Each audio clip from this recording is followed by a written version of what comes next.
जय श्री कृष्ण। पंचविंशः सर्गः।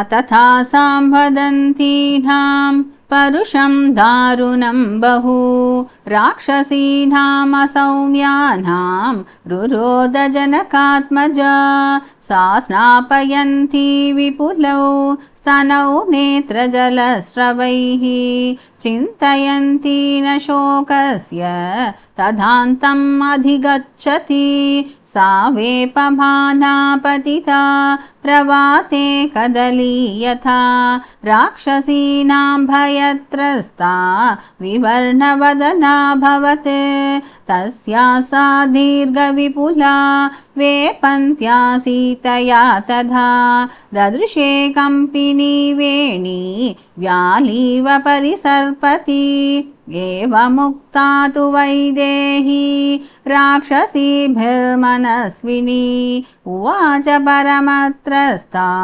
बाष्पगद्गदया गिरा न मानुषी राक्षसस्य भार्या भवितुमर्हति कामं खादत मां सर्वाः न करिष्यामि वो वचः सा निश्वसन्ती दुःखार्ता शोकापहत चेतना आर्ता व्यसृजत्तश्रूणि मैथिली विललापः लोकप्रवादः सत्योऽयं पंडितैः समुदाहृतः अकाले दुर्लभो मृत्युः स्त्रिया वा पुरुषस्य वा यत्राहमेवं क्रूराभिः राक्षसीभिर्हार्दिता जीवामि हीना रामेण मुहूर्तमपि दुःखिता सा राक्षसीमद्य गता सीता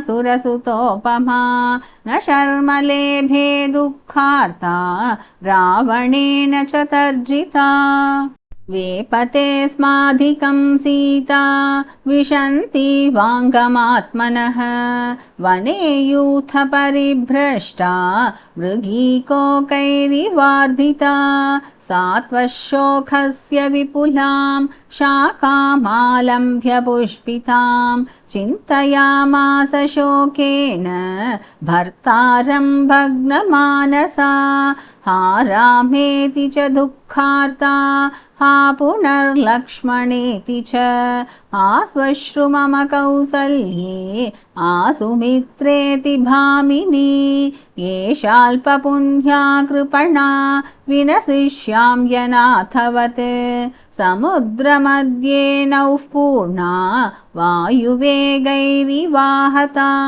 भर्तारं तम् अपश्यन्ती राक्षसी वशमागता सीधामि खलु शोकेन कूलं तोयहतं यथा तं पद्मदलपत्राक्षं सिंहविक्रान्तगामिनं धन्याः पश्यन्ति मे नाथं कृतघ्नं प्रियवादिनं सर्वथा तेन हीनाया रामेण विदितात्मना तीक्ष्णं विषमिवास्वाद्य दुर्लभं मम जीवितं कीदृशं तु मया पापं पुरा जन्मान्तरे कृतं येनेदं प्राप्यते दुःखं मया घोरं सुदारुणं जीवितं त्यक्तुमिच्छामि शोकेन महतावृता राक्षसीभिश्च रक्ष्यन्त्या रामो नासाद्यते मया धिगस्तु खलु मानुष्यं दिगस्तु परपश्यतां न शक्यं तत्परित्यक्तुम् आत्मच्छन्देन जीवितम्। इत्यार्षे श्रीमद् रामायणे वाल्मीकीये आदिकाव्ये सुन्दरकाण्डे पंचविंशः सर्गः। Thanks for watching. Let's continue the spiritual journey. Jai Shri Krishna.